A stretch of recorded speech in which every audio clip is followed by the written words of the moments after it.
أعوذ بالله من الشيطان الرجيم بسم الله الرحمن الرحيم الحمد لله رب العالمين ولا عقبة للمتقين ولا عدوان إلا على الظالمين وأشهد أن لا إله إلا الله وحده لا شريك له وأشهد أن محمدا صلى الله عليه وآله وسلم عبد الله ورسوله أما بعد. We thank the Almighty Allah for another opportunity to be here. We thank Him for His mercies that He's bestowed upon us. We bear witness that there is no deity worthy of worship except the Almighty Allah alone. And we bear witness that the Prophet Muhammad sallallahu alaihi wasallam is His servant and His messenger. Today is a Sunday, I believe the 21st day of Safar, 1446 years after the hijrah of the Prophet Muhammad sallallahu alaihi wasallam, which corresponds, I believe, with the 25th day of August 2024. Today is our 48th episode in the Sirah class that we've been having. In the last class, we said we're going to look at some of the happenings in the first year of Hijrah. What are some of the things that happened in the first year of Hijrah?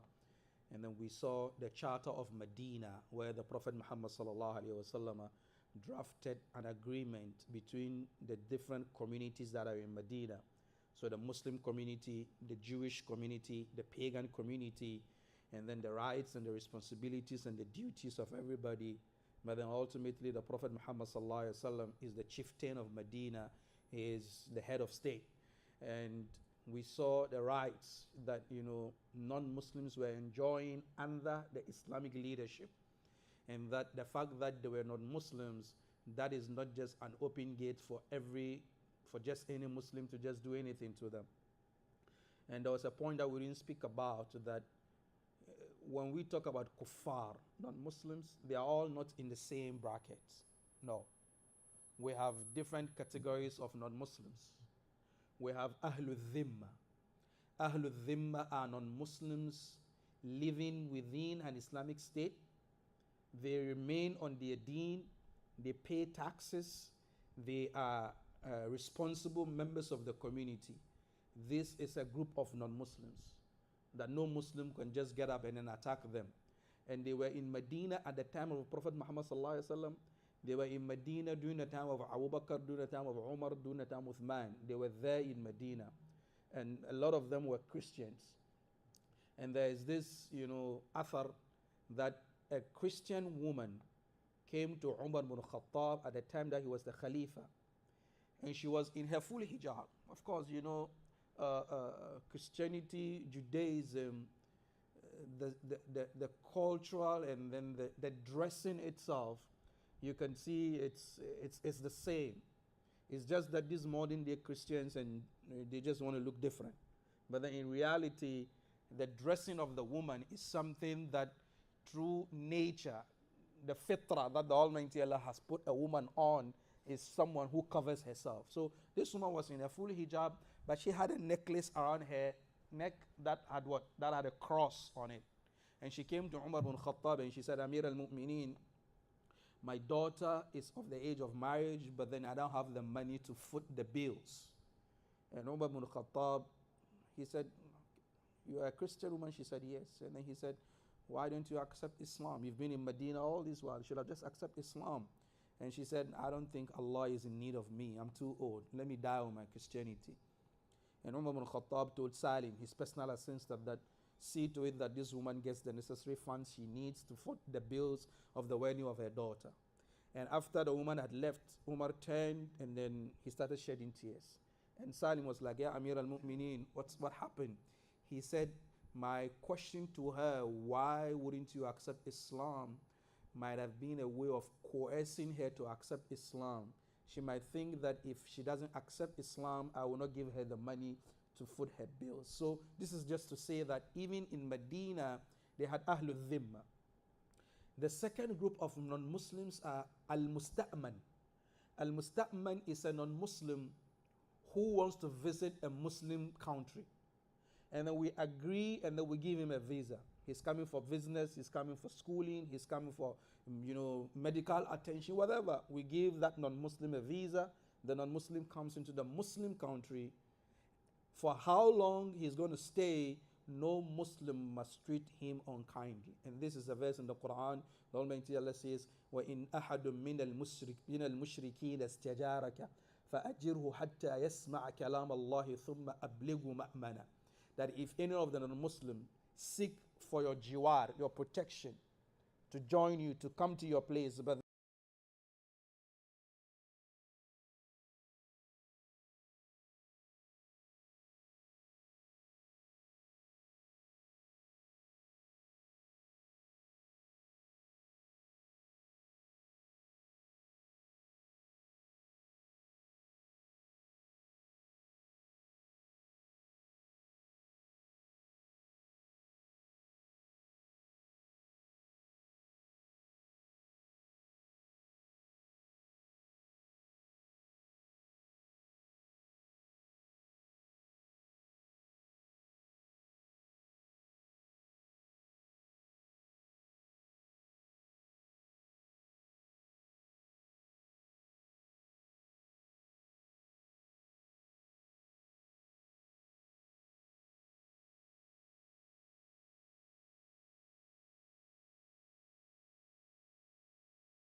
Mississippi, up to today, 15-year-old girls can get married. And there's an article that was written in June 2023 that Missouri, the age of consent is 21. With parental consent, males can marry at the age of 17 and females can marry at the age of 15. So Missouri became a destination, spot for people getting married from Oregon, Idaho, Utah, Florida, Kansas, Colorado, Illinois, Nebraska, Kentucky, Oklahoma, Arkansas, and Tennessee. People move there to go get married. And as at same 2019, a review of some 50,000 marriage licenses shows how Missouri's lack laws for years turned the state into a destination spot for 15-year-old brides. And more than 1,000 15-year-olds have been married in Missouri since 1999. Even people within the ages of 14, 13, 12 can marry in Missouri. And Missouri is one of the 25 states with no minimum age requirement. And this is a paper I wrote in 2019, and I checked the article, and an article was written in 2023, June 2023, which means a little over a year ago, this statement still there. So up to present times, we still have that challenge, if you call it a challenge, that yes, the 18-year-old, minimum age of getting married is not, it's not something that can hold. Because with all due respect, pardon my language, we know that 9-year-olds, 10-year-olds are engaged into stuff that marriage people are engaged into. It's something that is rampant. It goes, it's what is going on. And sometimes it affects us to the extent that you meet a young woman, she's 26-year-old, she has 4 kids, and all these 4 kids have different fathers. And now she has come back into her senses. She wants to settle down. She wants to have a responsible man to get married to. You see her, she's young, she's beautiful, she's on the dean, but she has 4 kids. Who is going to take her? With her 4 kids, and the 4 different fathers have all bolted away, leaving this young 26-year-old woman with all this headache. And it's a challenge. So until we look at it closely, the cycle is going to continue. That 10-year-olds are doing it, 12-year-olds are doing it. And there's a paper that I saw that there is a problem on the rise. A lot of American girls lose their virginities in the public toilet schools, public schools, in the toilets. That's where they lose their virginities. And it's a problem. Why? Because we said these kids cannot get married, but then they can have sex. They can do it so long as she wants to, so long as it's her right. It is her alienated, human rights to taste the forbidden fruit. But then she can't get married. What do we expect the kids to engage in? So all this idea is, all those critics, he married a 9-year-old girl. You are facing a problem in your communities that today the only solution is that parents need to have the consent if their kids are of age, whether they are 9, they are 10, they're 12, to get married. If they cannot keep themselves, if they cannot control themselves, because at the end of the day, the repercussions affect all of us. Because a number one problem for us in America today is single motherhood. 8 out of 10 people who are going to jail, single motherhood. 8 out of 10 people who are shooting people, single motherhood. 8 out of 10 people who are committing thefts and burglaries, single motherhood. Where are the fathers? Because we've told the woman that she is free to exercise whatever she wants. So she goes around sleeping around, and she can't even pinpoint who the father of the kid is, because in the day she slept with 3 or 4 different men. And not because she's a commercial sex worker, but because we've told her she can do that. There is this, TV reality show that I watch. They call Paternity Court. I watch them. And I don't know if it is just, scripted, but if it is true, then we are in serious problems. Because there was an episode that I watched, a young woman came with 2 men. And both men said, the kid is not ours. And the DNA test came out, the kid was not theirs. The two men. And then the judge asked her, is there a third man? Yes, there is a third man.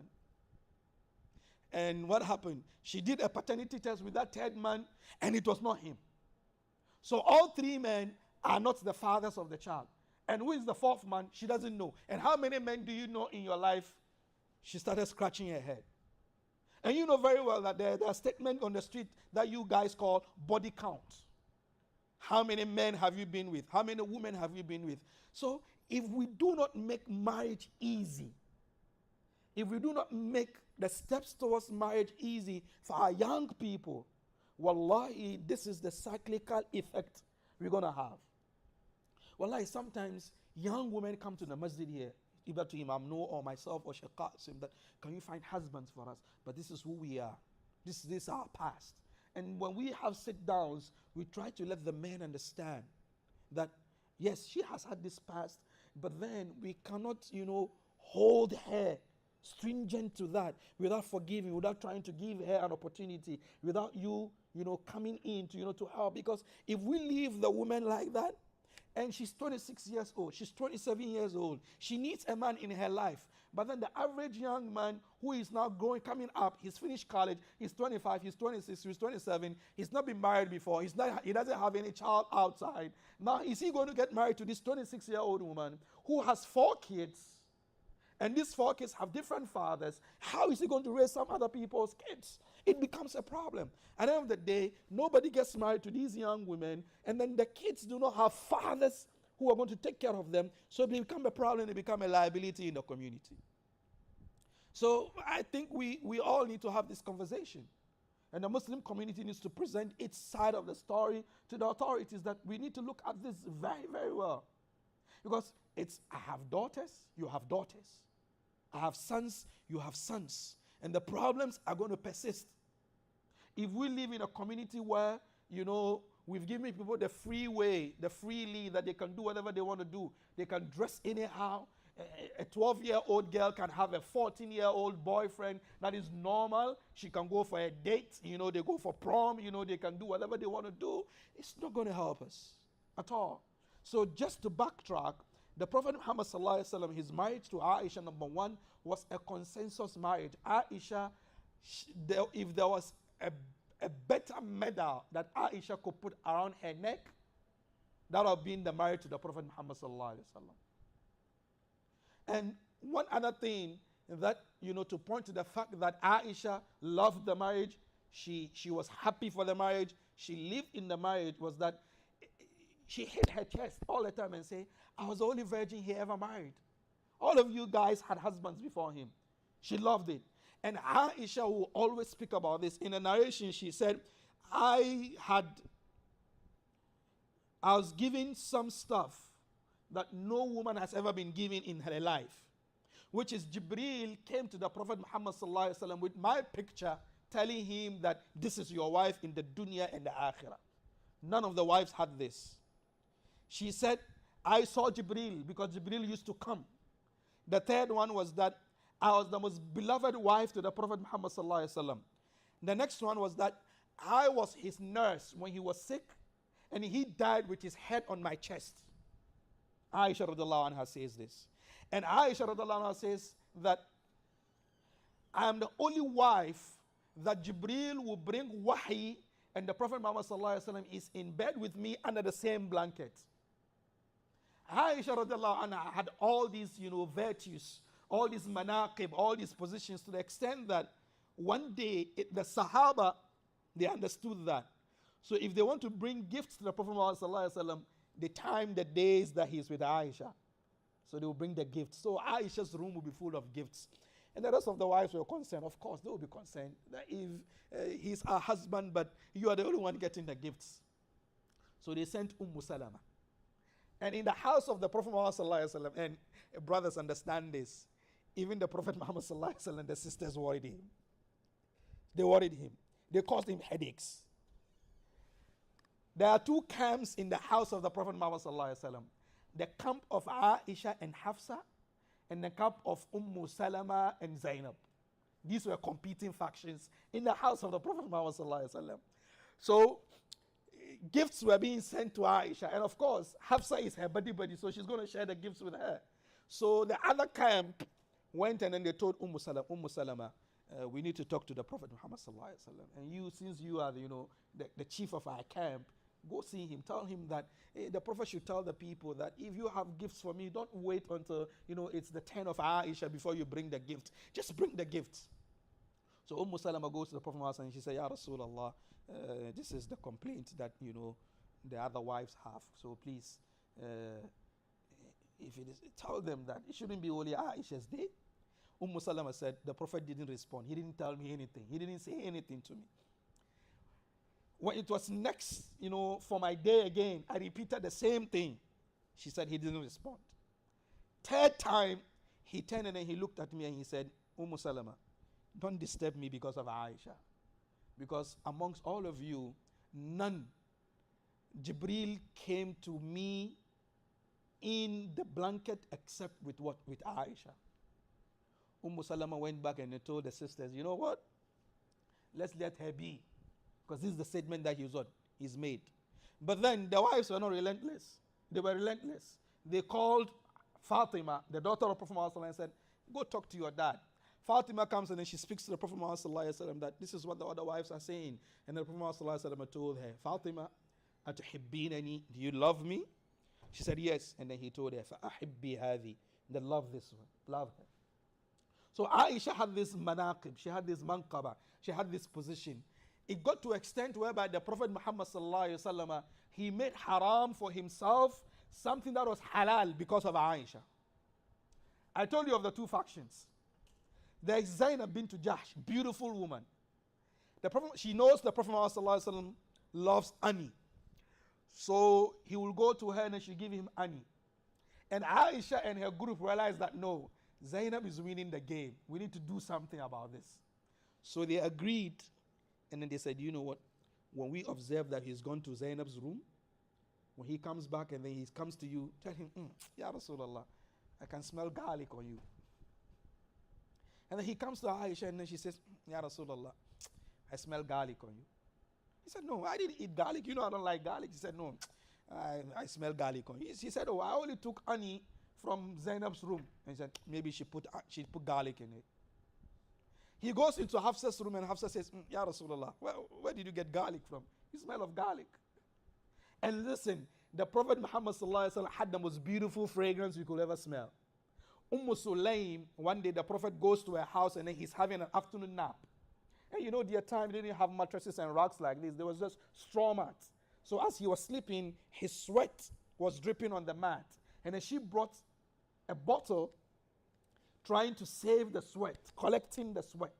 And then when he woke up, he asked her, ماذا تفعلين يا Sulaim? Sulaim, what are you doing? She said, عرقك أطيب الطيبين يا رسول الله. She said, Ya Rasulullah, your sweat is the best fragrance in the market.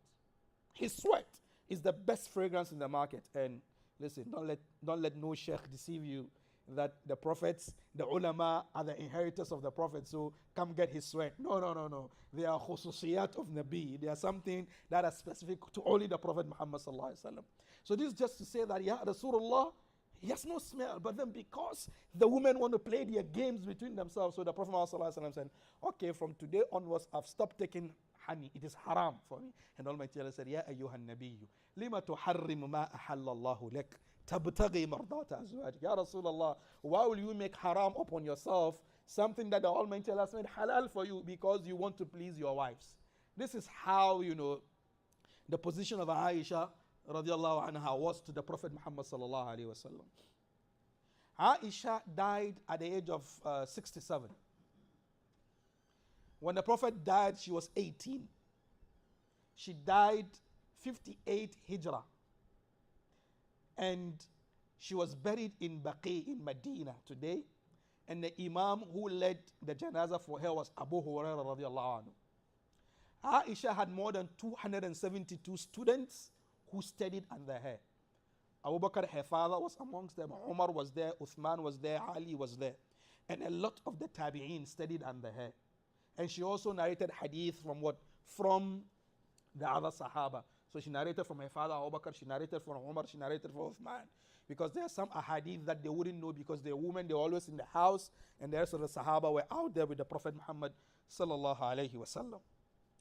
Aisha radiallahu anha had this position amongst the wives of the Prophet Muhammad sallallahu alayhi wasallam, that the Prophet Muhammad sallallahu alayhi wasallam in the narration said, "Kamula min al-rijali kathir," that a lot of men have attained perfection. وَلَمْ يَكْمُلْ مِنَ النِّسَاءِ إِلَّا أَرْبَعٍ, but it's only 4 women that have attained that level. He said Asiya, the wife of Fir'aun, Maryam, the mother of Isa, Khadija, the wife of the Prophet Muhammad sallallahu alaihi wasallam, and Fatima, the daughter of the Prophet Muhammad sallallahu alaihi wasallam. And then he said وَفَضْلُ عَائِشَةَ, but then the virtue of Aisha كَفَضْلِ الثَّرِيدِ عَلَى سَائِرِ الطَّعَامِ, it's like the position of the best meal over the rest of the food. Meaning by this, Aisha radiallahu anha has been placed, above the rest of the wives of the Prophet Muhammad sallallahu alaihi wasallam. A lot of the Sahaba and the Tabi'in who, studied under Aisha, like Hisham ibn Urwa, they said, ما رأيت أحدا عالم بفقه ولا بالطب ولا بالشعر من عائشة. He said, I've never seen someone who knows fiqh, who knows tib, medicine, who knows shi'r, Arabic poetry, more than Aisha radiallahu anha.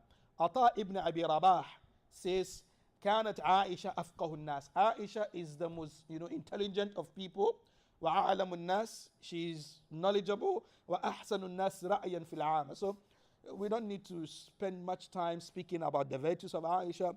If she doesn't have any virtue except for the fact that she is the wife of the Prophet Muhammad sallallahu alaihi wasallam, wallahi, it's enough for her.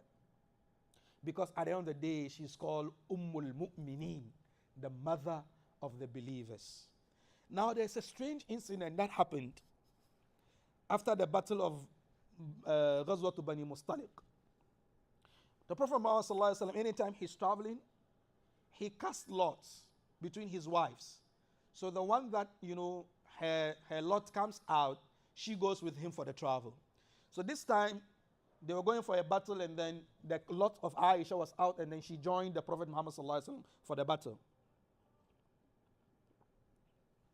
On their way back, they camped at a place, and she went, and they normally have for her, a mount, something, I could say a cage. It's not a cage, but then some box, that they place on either a camel for her.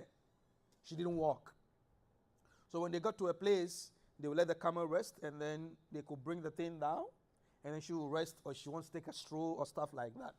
So they got to a place where they camped, and then she needed to go and then take care of herself. So she went, and when she came back, she realized that she's lost her necklace. So she went back to pick the necklace.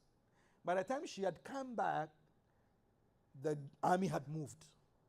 Because the guys who were taking care of the box, they had no business spying in to say, is she in or not? And she was a young woman, she didn't have any weight. And men, they could just pick it up, whether there's someone in it or not. They couldn't feel it. So when the army was told to move, they just picked the box, put it on top, and then they moved. When she came, there was nobody, so she remained there. Because the Prophet Muhammad sallallahu alaihi wasallam always had this, policy that anytime they camp at a place, when they move, he leaves behind some group of people who will make sure that if someone had left something behind, they will pick it up, so that nobody forgets anything. So this man, Safwan ibn Mu'attal, he remained behind, trying to check the encampment to see if, someone has forgotten something. Then he sees a big load, because when she sat there, she fell asleep. So she just covered herself with her jilbab. So when you see her, you think it's just maybe a sack or a big bag. So he was like, no, how could someone forget a big bag like this? And she heard footsteps coming towards her. And then she was startled, and then she woke up. And then when he saw her, he knew her. And then he said, Inna lillahi wa inna ilayhi raji'un. The wife of the Prophet Muhammad sallallahu alaihi wasallam. And she said, فَخَمَّرْتُ وَجْهِي بِجِلْبَابِ. So I covered my face. He brought the animal next to her, and then she mounted the animal, and then he held the reins, and then they traveled. And they got to the people at the time of Zuhr. Now when they got there, the leader of the Munafiqeen, Abdullah ibn Ubay ibn Salul, he just said one thing, one statement. And that is why, statements are very careful, very, very careful with what comes out of your mouth. And especially in terms of, throwing allegations, especially in terms of people's marriages. He said, oh, who is that man? They said Safwan. And who is that woman? They said Aisha. The wife of your, listen, he said, the wife of your prophet, spending the night with another man. And then he comes holding the reins of an animal for her. What is he insinuating? That something happened. And this caught fire. And people started speaking about it. And after they came back from the battle, Aisha felt sick. And the Prophet ﷺ, why he didn't come to explain to him what's going on. So he was, of course, if someone accuses your wife of doing something, of course, you will be worried. So the human aspect of the Prophet Muhammad ﷺ, his human part was worried that this is what is going on. This is what is happening. Until the Almighty revealed the verses, to clear Aisha in Surah An-Nur. But this incident that happened, this is an incident that the Shia used to accuse Aisha of adultery. They say that Aisha committed adultery, wal-'iyadhu billah, and this is not an allegation that we make. It's found in their books. Unless you don't know much of the Shia or you don't read of their books, it is something that is in their books. And the Almighty Allah sent verses, to wash Aisha and then clean Aisha radiallahu anha. So basically, we just touched only, about a little under 1% of, the life of Aisha radiallahu anha, her manaqib, who she was, and her marriage to the Prophet Muhammad sallallahu alaihi wasallam. But my main takeaway from today's class is, let's teach, our kids chastity. Especially we find ourselves, in a country where, if you want to be famous today, excuse my language, I'm very sorry for saying this, just have, a leaked tape, and then you become a celebrity in America today. If you want to make money, strip naked on TikTok and Snapchat, and then you are famous, and then you make money. So the value of chastity has been lost. And it's not only in America, it's catching fire around the world. Even in majority Muslim nations. You go to TikTok and then you see a lie. It's painful. You find Muslim women in hijab dancing seductively on TikTok. And some of them, we know them. They are the wives of our brothers, the wives of our friends. And they're on TikTok dancing provocatively in hijab. Excuse me, sometimes some of them put on the hijab and they put nothing underneath, and you could see the contours of their body. All because they want to get some likes, they want to make money. So if we do not teach our kids the importance of chastity, if we don't teach the boys to protect themselves, and we don't teach the girls to protect themselves, that don't allow, I've been telling this to the boys in the madrasa, don't allow a 10-minute pleasure give you headache for 18 years. 10 minutes, you're done. She gets pregnant, you start paying child support for the next 18 years. And you're already an 18-year-old boy. So it's a baby taking care of a baby. And this is some of the challenges that we face. A 16-year-old girl came to the office, and then she said she wanted to get married. She wants the Masjid to stand, as her wali, to get her married. And Imam Nuh asked her, who are you getting married to? How old is the person? He's 17 too. He was 16. He's 17. You're going to get married? I said, yes. How long have you known him? He's a family friend. When was the last time you saw him? Oh no, he used to be in Philly, and then they went out of state, and then they came back. And she met him on the day of Eid al-Fitr, this Eid al-Fitr that was passed. She met him on the day of Eid al-Fitr, and 2 weeks later they want to get married. I said, wow. And I said, okay, no problem. Imam Zunu said, Sheikh Kishki, take care of this. I don't have time for this. Take care of this. So I gave them my number. And I told the boy to call me. He called me And I asked him, you want to get married? He said, yes. Where do you stay? Do you have your own apartment? He said, I live with my parents. Okay, fine. If you get married to her, will your parents allow you to stay in their house? He was quiet. Okay, fine, no problem. Do you work? He said, yes. Where do you work? I said, I work in a store. Okay.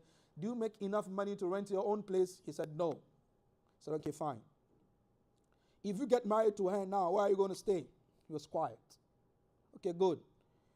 If you get married to her now, do you have money to buy food, pay the bills? He was quiet. I said, okay, fine. Marriage naturally comes with children. When the babies start coming, do you have money to buy baby food? He was quiet. He said, Sheikh, I think I'm not yet ready for marriage. I said, yes, you are not. You are not. But then, for me, the dilemma in this is that the young man loves the young woman, whatever you call love, however you describe love or define love, he loves her. He's not going to stay away from her. He's going to keep on calling her. They're going to have their conversation. They might end up meeting somewhere in a park. They might end up strolling, holding hands, and Shaitan is very smart. So how do we protect these kind of people? These young people who have these energies, who have these drives, how do we help them to put and channel this, this energy the halal way? So it's something that we all need to look at. Muslims need to provide their solutions to the government and whatever, and find solutions to it, because these are realities on the ground. Because at the end of the day, it is the women who bear the brunt of all this. This young girl, 16-year-old girl, she gets pregnant. She drops out of school because she must take care of her child.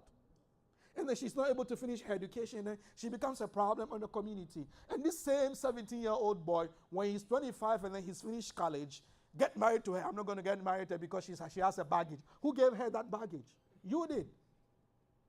So at the end of the day, it's the women who bear the brunt. But then it's this same young women who are being lied to that, no, you are a woman, you are an independent, strong, powerful woman. You can do whatever you want to do. You live in a free world. It's the 21st century. Don't let anybody tell you what you can do or what you can't do. But then that is all fraud.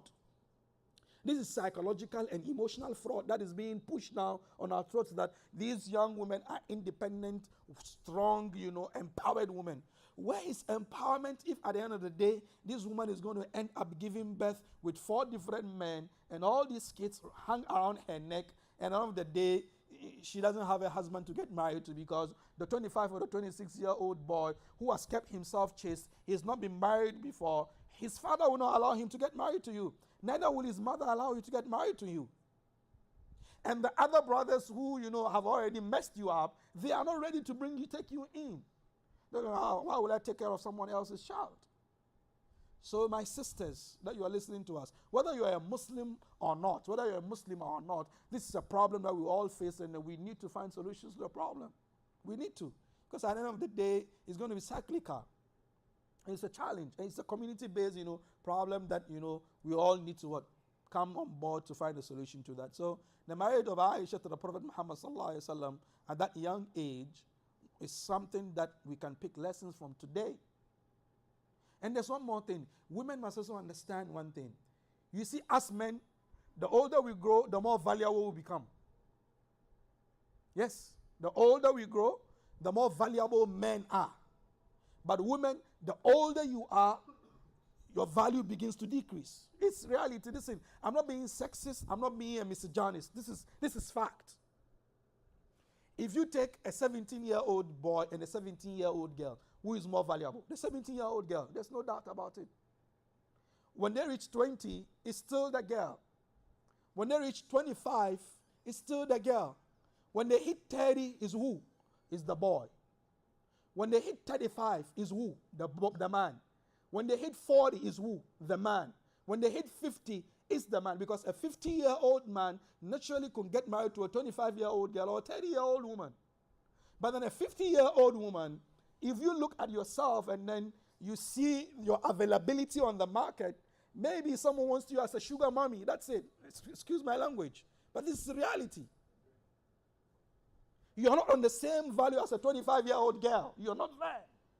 So the earlier you get married, and then you give birth, and then you settle, the better it is. Otherwise, it becomes a whole problem for all of us. Thank you very much for listening today. We'll now have some questions because time is fast spent. Wa akhiru da'wana. Alhamdulillah rabbil alameen. Wassalamu alaikum.